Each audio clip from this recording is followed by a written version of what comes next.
அல்மா herbal அப்படிங்கிற YouTube சேனலை போய் சப்ஸ்கிரைப் பண்ணி வச்சுக்கோங்க.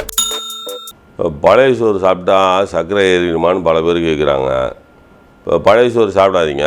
அப்புறம் ஏன் சர்க்கரை ஏறுதுன்னு அப்புறம் யோசிங்களேன். நல்ல சோறு சாப்பிட்டா சர்க்கரை ஏறிடுதா?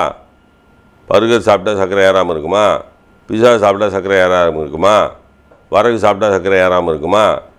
அப்போ பழைய சோறையும் சாப்பிட்லப்பா. என்ன வரகு, சாமை, திணை, குதிரைவாளி, என்ன அப்புறம் மாப்பிள்ளை சம்பா இதெல்லாம் தான் சாப்பிட்றீங்க. அப்புறம் சர்க்கரை வந்துடுதே. சொல்லுங்கள், ஏன் சர்க்கரை வருது? ஏன் சர்க்கரை வருதுன்னே தெரியாமல் சோறு சாப்பிட்டா சர்க்கரை வந்துடும், பழைய சோறு சாப்பிட்டா சர்க்கரை வந்துடும், இப்படியே கேள்வி கேட்குறீங்க. நல்ல கேள்வி தான்.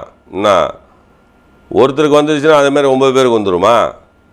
உங்கள் தாத்தா, பாட்டன், பாட்டி எல்லாம் பழைய சோறு சாப்பிட்லையா? அவங்கெல்லாம் வேலை செஞ்சாங்க, நீங்கள் வேலை செய்யலை.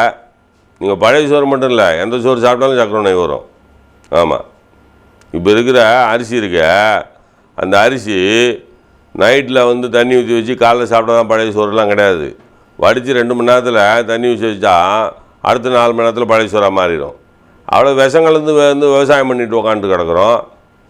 10 மூட்டை யூரியா போட்டு உக்காந்து கிடக்குறோம். அப்புறம் அந்த சோறு எப்படி இருக்கும்? சோறே நல்லா இல்லைன்னும் போது அப்புறம் என்ன இருக்குது?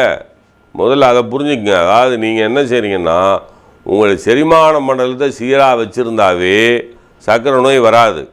இப்போ செரிமான மண்டலம் சீராக இருக்கணும்னா ஒழுங்காக பசித்த பின் புசிக்க வேண்டும்.